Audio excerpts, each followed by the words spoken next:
नमस्कार, भारत एक्सप्रेस में आपका स्वागत है। मैं इस समय खड़ा हूं बोरीवली विधानसभा में। बोरीवली विधानसभा इसलिए महत्वपूर्ण मानी जा रही है, गोपाल शेट्टी ने यहां से नामांकन भर दिया था। हालांकि बीजेपी के तमाम सारे प्रयासों के बाद गोपाल शेट्टी ने अपना नामांकन वापस कर लिया, जिसके बाद संजय उपाध्याय अधिकृत तौर पर बीजेपी के उम्मीदवार हो गए हैं और यहाँ पर अब मुकाबला कांग्रेस और बीजेपी के बीच हो गया है। गोपाल शेट्टी यहाँ से कई बार विधायक रहे, सांसद रहे। विनोद तावड़े जो राष्ट्रीय महामंत्री है वो भी यहाँ से विधायक रह चुके हैं जब शिक्षा मंत्री थे महाराष्ट्र सरकार में। और अब बोरीवली के लोग क्या सोचते हैं, किस तरीके से बोरीवली के लोग सोचते हैं, इस पर बातचीत करने के लिए हमारे साथ तमाम सारे मुंबईकर हैं। क्या लग रहा है आपको इस बार चुनाव में? इलेक्शन में कंपटीशन हो गई इस बार, ऐसा लगता है पूरे इधर बोरीवली में तो बीजेपी आ जाएगा। बोरीवली में ऐसा क्यों लगता है कि बीजेपी आ जाएगी? कांग्रेस भी तो मैंने उसका काम बोल रहा है बीजेपी का। हाँ, गोविंद भाई गोपाल भाई शेट्टी ने जो काम किया है, हाँ गोपाल शेट्टी ने हाँ सब पूरा काम किया है। 20-25 साल से वो लगातार एक्टिव काम कर रहे हैं। इधर बोरीवली में बीजेपी वाला ही आएगा। क्यों, ऐसा क्यों लगता है? कांग्रेस कह रही है कि बीजेपी झूठ बोलती है। कांग्रेस कुछ भी बोले, इधर कुछ भी घुरा के बोले आएगा, बीजेपी ही आएगा। इधर भूले चुके भी कोई कांग्रेस क्या आएगा, छोटा बच्चे को भी खड़ा रह गया तो बीजेपी आएगा। बीजेपी का होल है इधर। क्या आपको क्या लगता है इस बार बोरीवली की जनता क्या सोच रही है? बीजेपी है, बीजेपी आएगा। क्यों, ऐसा क्यों लगता है आपको? इधर गुजराती जैन सब उनको ही देते हैं। क्यों? उद्धव ठाकरे तो कहते हैं जैन समाज के साथ हम हैं, कांग्रेस कहती है जैन समाज के जैन कोई भी खड़ा रहे, बीजेपी कोई देगा। एक गट्ठा बीजेपी को देगा। वो एरिया लग रहा है कि आपको बीजेपी जीतेगा। लाडली बहना का असर दिख रहा है क्या? लाडली बहन योजना जो सरकार ने, हम लोग ऐसा कुछ नहीं है। क्यों मिलेगा पैसा? हमको नहीं मिल रहा है लाडली बहन का। नहीं, लेकिन आपके यहाँ आप लोग जिन लोगों के सोसाइटी में रहते हैं, एरिया बीजेपी एरिया है, इधर एरिया का बीजेपी हिसाब से आता है, ऐसा कुछ नहीं है। लेकिन इस बार क्या ऐसी योजनाएं हैं जिनको आधार बना करके बीजेपी यहाँ पर फिर से, क्योंकि संजय उपाध्याय नए उम्मीदवार हैं, गोपाल शेट्टी को इस बार टिकट नहीं दिया, उसका असर दिखेगा क्या? गोपाल शेट्टी को कांग्रेस के गोपाल शेट्टी ने बीजेपी के हिसाब से ये उसका नाम है, बाकी उसका नाम थोड़ा है। वो तो खाली बीजेपी के हिसाब से ही नाम है। वो बीजेपी का बोर्ड है इसलिए उसका नाम है, बाकी उसको कौन पहचानता है? बीजेपी के वोटर्स हैं, पार्टी को ही वोट जा रहा है। पार्टी को वोट जा रहा है। हाँ, बस अभी वो तो उधर का पार्ला का है, उनको क्या मालूम उसने क्या किया है। एक चीज और बताइए, आप किया नहीं उसने। वर्षों से पूरे देश को देख रहे हैं। राहुल गांधी जो कह रहे हैं कि बीजेपी ने 10 साल बर्बाद किए, देश के भीतर कहीं न कहीं जातीय तेढ़ निर्माण, जाति में धार्मिक उन्माद पैदा किया, ऐसा कुछ लग रहा है क्या? अरे कुछ नहीं लगा। वो 50 साल उसने क्या किया? उसके बाप बेटा उन्होंने सब 50 साल क्या किया? जिंदगी उसको पूरा जिंदगी बिगाड़ दिया हिंदुस्तान का। 10 साल में हिंदुस्तान किधर आगे गया? तो देखो तुम विकास कितना हुआ? विकास तो हो रहा है। विकास हुआ है 10 सालों में। बराबर, सही बात बोला है उसने। बराबर है। उसने 75 साल में उसके बाप ने क्या किया? नरेंद्र मोदी जो काम किया वो कोई करने वाला नहीं है। उसने क्या किया? किसका ये बताइए अंकल की लगातार जो कांग्रेस कहती रही कि अभी जो कैंपेन चला रही है कि बीजेपी ने 10 साल में कहीं न कहीं देश को पीछे ढकेला, जातीय दंगे निर्माण किए, देश में धार्मिक संप्रदाय इस तरीके से अलग अलग तरीके की चीजें की, आपको लगता है? नहीं, राहुल गांधी ने एक लोगों को क्या कितना मारता था, कितना करता था? अभी तो सेफ है मुसलमान झूठा आदमी। राहुल गांधी झूठा आदमी है। वो पहला तो ये हिंदू नहीं है। 70 ईयर्स तक हिंदुओं को क्या गाली निकल जाएगा यार। मूर्ख बनाने वाले कांग्रेस वाले 70 अपना इंडिपेंडेंट देश से आज तक हिंदुओं को उल्लू बना के ये लोग ने राज किया है। इंदिरा गांधी खुद मुसलमान थी, फिर हिंदू मंदिरों में जाके क्या करते हैं लोग? इतने सालों से आप लोग मुंबई में क्या बदला? क्या 10 साल में जो देवेंद्र फडणवीस जब से सरकार उनकी बनी उसके बाद से? देवेंद्र फडणवीस से मत बोलो, भारतीय जनता पार्टी की सरकार, भारतीय जनता पार्टी आई तभी से कोई भी तूफान, कर्फ्यू कुछ हुआ नहीं। गुजरात में हर साल कर्फ्यू होता था, आज कंप्लीट बंद हो गया है। अब महाराष्ट्र में कैसे देख? 2.5 साल गुजरात में किधर भी कोई भी जगह तूफान नहीं होता है। कोस्टल रोड का कितना फायदा मिलता है? इंफ्रास्ट्रक्चर की बात करें, मेट्रो या कोस्टल जो बहुत फायदा हुआ, बहुत फायदा हुआ। आज ट्रांसपोर्ट जो हम लोग मेट्रो में जाता है 10 मिनट में अंधेरी पहुंच जाता है, वो पहले 1 घंटा लगता था यहाँ से अंधेरी जाने के। After 10 years you can't recognise old things. आप जाएंगे ना वीटी स्टेशन पे, वीटी है कि क्या है, वो ऐसा हो जाएगा। क्या लग रहा है, क्या सीनियर सिटीजन इस बार क्या सोच रहा है कि जो विकास की बात कर रहे हैं लोग, जो कह रहे हैं पीछे गया, फिर कहते हैं आरक्षण के मुद्दे को लेकर के वोट होगा, ये सारी चीज़ों में आप लोग कैसे देखते हैं? आपका कहना बहुत वाजिब है। पीछे गया, कहाँ से पीछे गया? अपना राष्ट्र गरीबी से पीछे हट गया, डर से पीछे हो गया, भय से पीछे हो गया, विकास में आगे चल गया। इतनी सारी मेट्रो, इतना सारा कोस्टल रोडवेज, इतना इंफ्रास्ट्रक्चर 10 साल में कोई सरकार ने दिया है क्या आज तक? पब्लिक वो सोच रही है। आज सीनियर सिटीजन जरूर सोचते हैं कि हमको कहीं भी जाना है तो मेट्रो अवेलेबल है, लिंक रोड इतना अच्छा बढ़िया हो गया, इतना कोस्टल रोड हो गया, कहीं भी जाना आना असुविधा नहीं है। इतनी अच्छी सुविधा देने वाली कोई सरकार आई है क्या 10 साल में इतना करके दिखाने वाली? उद्धव ठाकरे कह रहे हैं कोरोना में हमने मुंबई को बचाया। जरूर बचाया उन्होंने, फेसबुक लाइव कर करके। उद्धव ठाकरे जी ने फेसबुक लाइव कर करके अपना महाराष्ट्र को बचाया। बात करते हो, इसने क्या किया वो तो पूछो आपने। मैं इसलिए कह रहा हूँ कांग्रेस ने ऐसा बोला, उसने ऐसा बोला, आप बीजेपी ने मैं यही तो बोल रहा हूँ कि बीजेपी ने 10 साल में क्या किस तरीके से ने हैं? आप चूंकि इतने वर्षों से लड़ रहे हैं मुंबई में, पहले से अब में किस तरीके के इंफ्रास्ट्रक्चर में बदलाव दिखे, किस तरीके के रोड में बदलाव दिखे? पूरा बदल गया है, पूरा बदल गया है। आपको क्या फैसिलिटी नहीं है?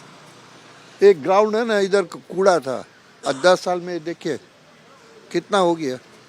आप कोई भी चीज़ शमशान में जाओ ना, बैठने का जगह नहीं था, वो आज बैठने का जगह हो गया। आप हुआ झूठ कौन बोल रहा है? मैं ये कह रहा हूँ, कांग्रेस बोल रहा है। झूठ है ना, ये जो पप्पू है ना, पप्पू, उसको इनमेच्योर आदमी है, इनमेच्योर, उसको तो जबरदस्ती ये लोग बैठा दिया है। उसकी माँ चाहती है बैठो, कुछ भी करो। अच्छा आप मेरा बात बताओ, वो इधर बिहार गया था, नॉन वेज खाया उसके साथ, और आप वो हिंदू का मंदिर में घुसता है क्या? वो उसके साथ नॉन वेज खाया कि नहीं खाया? आप बताओ, मालूम है ना आपको? एक इतना गलत नैरेटिव पेश करने के लिए ये झूठ पे झूठ, झूठ पे झूठ, झूठ पे झूठ कौन बोलता है? पूरी पब्लिक जानती है, तभी वोट देती है, तभी ये सरकार आती है।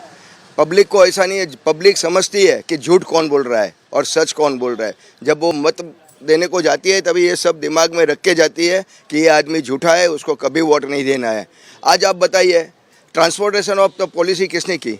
आप उद्धव जी की बात कर रहे हैं। उनकी विचारधारा कहाँ थी और कहाँ चली गई? एक्सट्रीम लेफ्ट से एक्सट्रीम राइट जाने वाले आदमी को, मतलब जैसे एक गाड़ी भी वाला भी जो रॉन्ग ट्रैकिंग में जाता है तो उसको हम लोग दंड करते हैं, तो इनको दंड नहीं करना चाहिए? बाला साहेब की विचारधारा क्या थी? लेकिन वो तो कहते हैं पार्टी हमारी बीजेपी ने तोड़ दी। पार्टी कोई दूसरी पार्टी तोड़ सकती है क्या? पार्टी होने होएगा तो तोड़ेगा। तोड़ा क्या? कोई तोड़ेगा तो अपना प्रिंसिपल छोड़ देने का, वो तो बहाना है। वो किधर था और बाला साहब का आज कितना नाम और कितना आदर है लोगों में। अब तक मातोश्री पर लोग जाया करते थे, लेकिन जिस तरीके से उद्धव ठाकरे शरद पवार के घर जाने लगे, कांग्रेस के घर जाने लगे, ये क्या मुंबई करो नीचे हो गया ना, उसका क्रेडिट नीचे हो गया ना। ये अच्छा लगता है मुंबई करो? नहीं लगता है, लेकिन क्या है, अपनी जागरूक नहीं है, अपन सब समझते हैं, लेकिन वोट डालने को नहीं जाते हैं। अपना फर्ज है, 5 साल में एक अपने को जो चांस मिलता है वो गंवाना नहीं चाहिए। अपन जगे हुए नहीं, सोए हुए। कितना भी ढोल नगारा पीटो तो जगने वाले नहीं है, उसमें ही सब गलत फायदा ले रहे हैं दूसरे। बाकी अपनी इतनी आबादी होने के बाद में वक्फ बोर्ड को इतना ये लोग देता है, हिंदू को किसी को दिया नहीं? आप वक्फ बोर्ड पे ही मैं आ रहा हूँ कि प्रधानमंत्री कह रहे हैं कि पार्शियलिटी क्यों है? आप बोलो इनको खाना दो, इनको नहीं खाना, पार्शियलिटी हो गया ना। कांग्रेस वक्फ बोर्ड बिल का विरोध भी कर रही है। किधर बताओ ना। भग गई वो वोट बिल का विरोध कर रही है। सपोर्ट करते थे वो अपना पास हो जाता था। सपोर्ट नहीं कर रही है ना, विरोध कर रही है। सपोर्ट वो उन्होंने वॉकआउट क्यों किया फिर? पार्लियामेंट से वॉकआउट क्यों किया? आइए आप बताइए। कौन क्या करता है हमको कुछ फर्क नहीं होता, हम क्या करेंगे वो हमारे लिए इम्पोर्टेंट है। लेकिन देश बात सुन लो सर, दिशा तरीके हम क्या कर सकते हैं देश के लिए? See I don't care for the others, we have to care for us. हम क्या कर सकते हैं? That is what exactly we expect you. I was a professor with NM college. बहुत बढ़िया। आप बताइए कि इतने सालों में जब आपने बहुत सारे बच्चों को नहीं, मैं आपको क्या बोल रहा हूँ, बहुत सारे बच्चों को आपने ट्रीट किया, मुंबई को देखा होगा बहुत करीब से, कितना बदलाव मुंबई में देख रहे हैं? सर एक बात है, मुझे 70 इयर्स हो गया. I am born and brought up in Bombay. I everything in Bombay, सब कुछ है. लेकिन एक बात है, जो बदलाव हुआ है शायद हम लोग फंस गए ऐसा लगता है. ये जिंदगी के मेले में मैं फंस गया हूँ. क्योंकि आज रोड क्रॉस करना, रहना क्या है, जो फैसिलिटी हमको मिल रही थी, हम जा रहे थे, प्यार से जा रहे थे. यहाँ तो कोई प्यार जैसा दिखता ही नहीं है. Everywhere there is rough treatment to the elder people. मुझे देख रहा हूँ ना, रास्ते पे कैसे चलेंगे हम लोग? जो रास्ता हम खाली देख रहे थे वो आज हमारे लिए भर गया. कैसे चलेंगे? I just had the same complaint with the Gopal Seth. I tell you very clearly, मेरे एक आदमी को टेम्पो मार के गया, तो वहाँ इंश्योरेंस के अंदर क्लेम करो. बोला आप चलते थे कहाँ? तो बोला रोड पे चले. तो रोड चलने के लिए नहीं है, फुटपाथ चलने के लिए. Where is the footpath? That was a complaint to Gopal Seth. आपको इंक्रोचमेंट हुआ है फुटपाथ का इंक्रोचमेंट? ये इंक्रोचमेंट तो रहने वाला, इतना पब्लिक है. अभी जो बेचारे फेरी वाले हैं उसको भी तो रोटी का कपड़ा चाहिए ना, वो तो रहने वाला ही है. इतना हुआ है.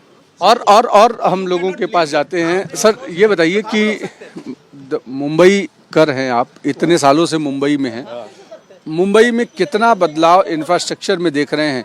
इस बार मुंबई कर जब वोट करने जाएगा तो क्या मुद्दे ध्यान में लेकर जाएगा? इंफ्रास्ट्रक्चर में क्या है, बॉम्बे में बहुत हुआ है, लेकिन ये जो हमारा एरिया है ना, इधर रास्ते वास्ते बहुत खराब है.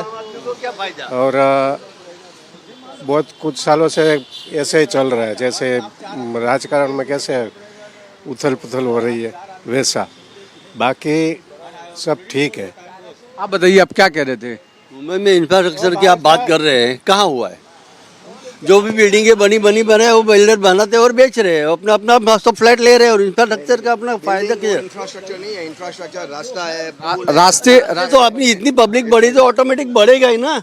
जब यहाँ से वहाँ जाना है, अगर हम नहीं चलेंगे तो रास्ता बनेगा कैसे? रास्ता ऑटोमेटिक बनाना ही है, वो कॉमन बात है.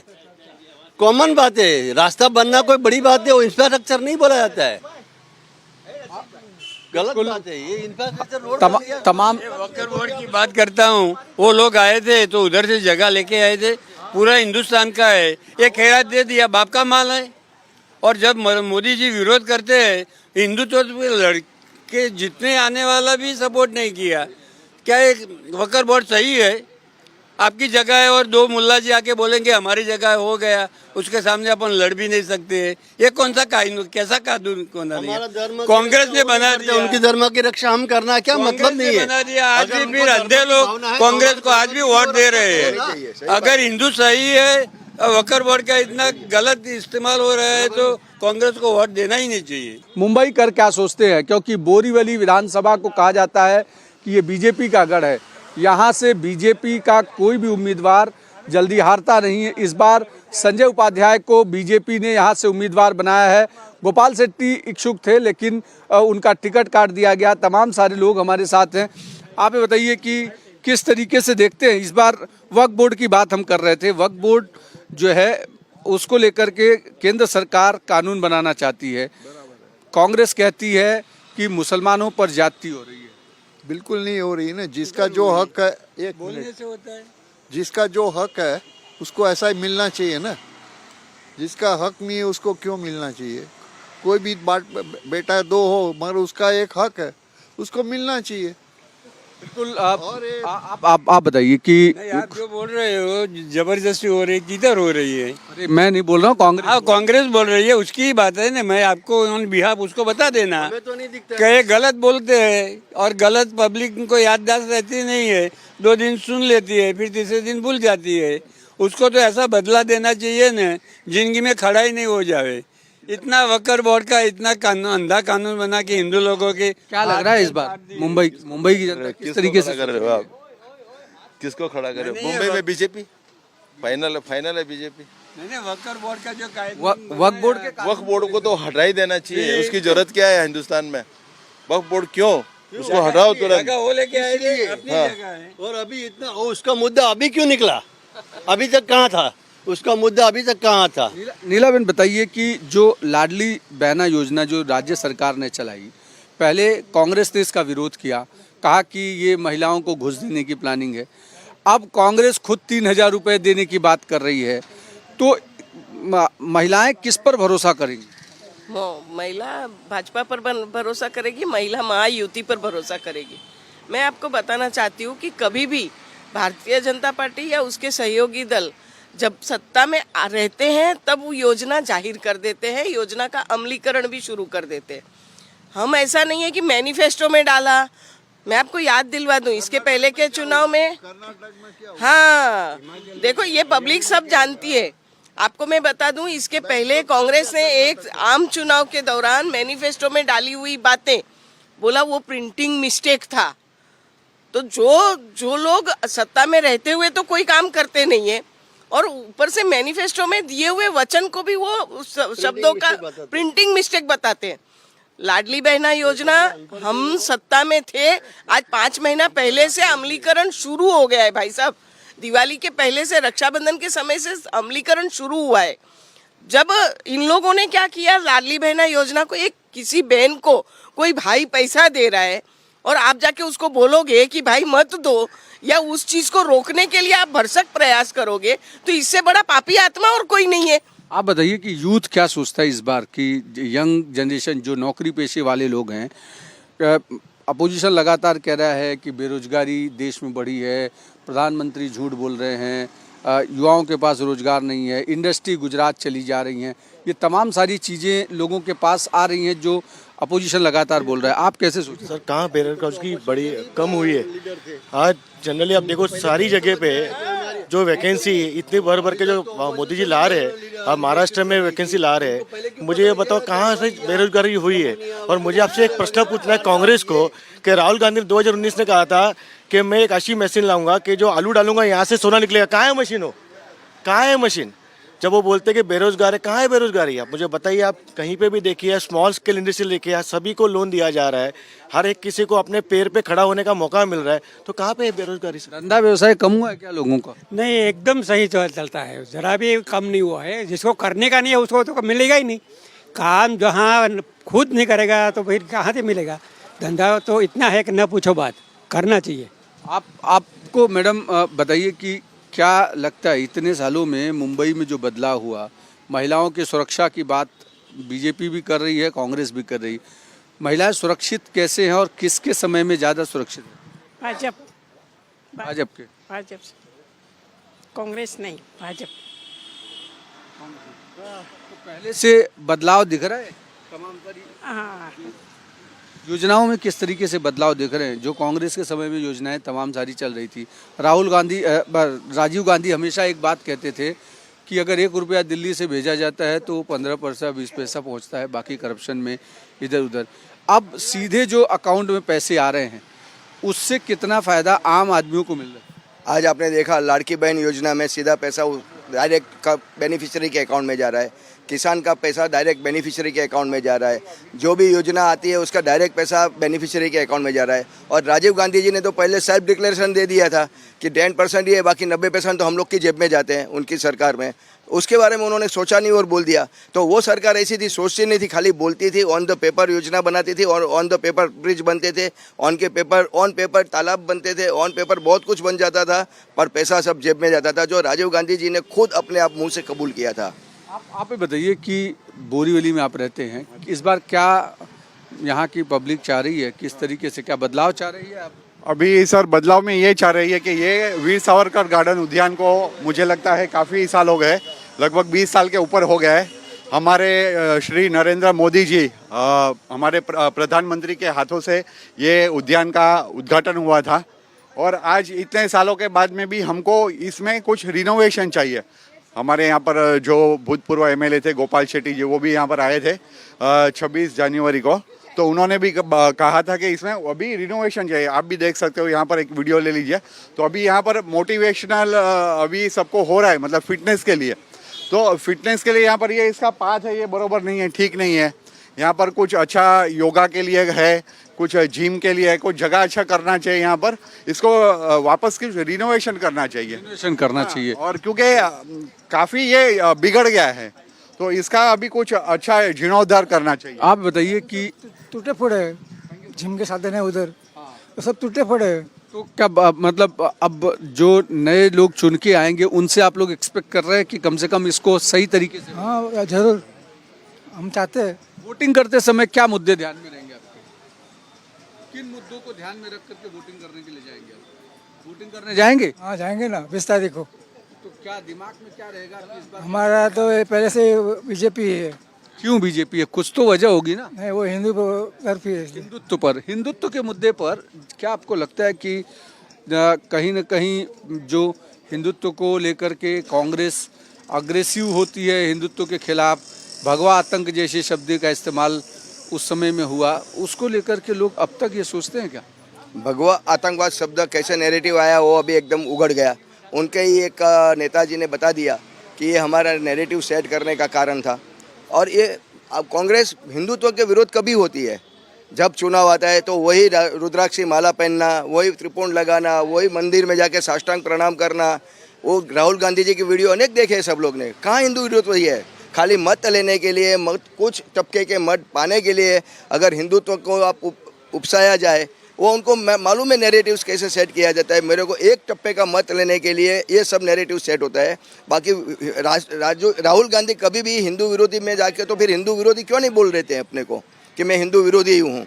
जैसे अपने बोले थे उद्धव ठाकरे जी कि मैं हे राम बोलने वाले, जय श्री राम बोलने वाले को हरामखोर बोलता हूँ, ऐसा खुला खाम बोले, हम समझे कि वो हिंदू विरोधी है। मंदिर में जाने वाले जाके लड़कियों की छेड़खानी करते हैं, ऐसा बोलने वाला राहुल गांधी है।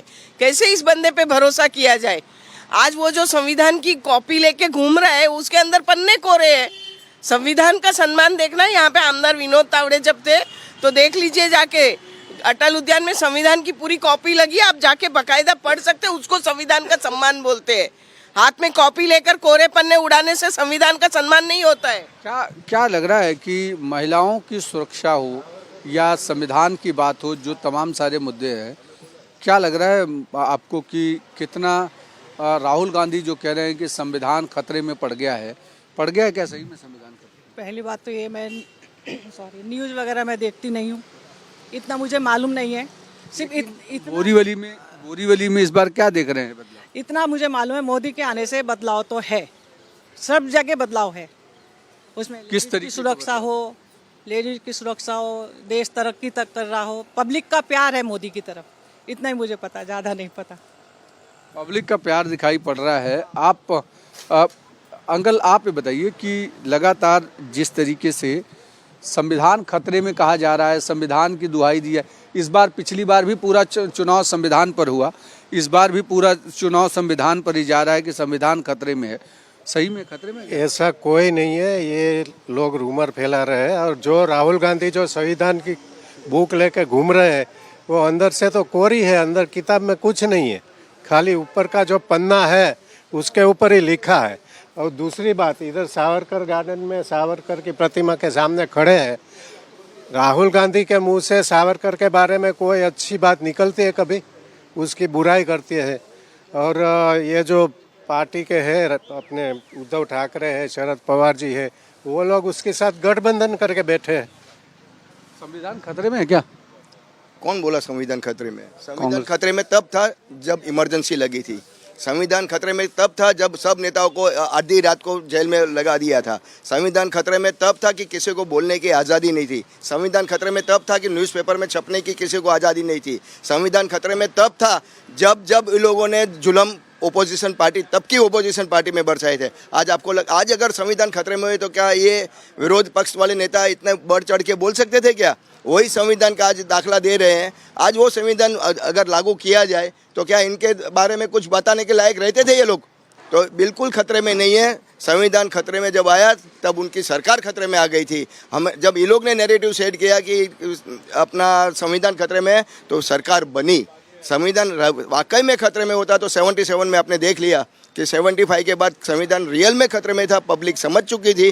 तो संविधान बदलने के लिए जब आर्टिकल 75 का इम्प्लीमेंटेशन हो रहा था, तब पूरा का पूरा संविधान उन्होंने बदल दिया था। बिल्कुल, तो तमाम सारे अलग अलग मुद्दों पर बोरीवली के लोगों के साथ आज हमने चाय पर चर्चा की। फिर किसी दूसरी विधानसभा से चाय की चर्चा पर मिलेंगे।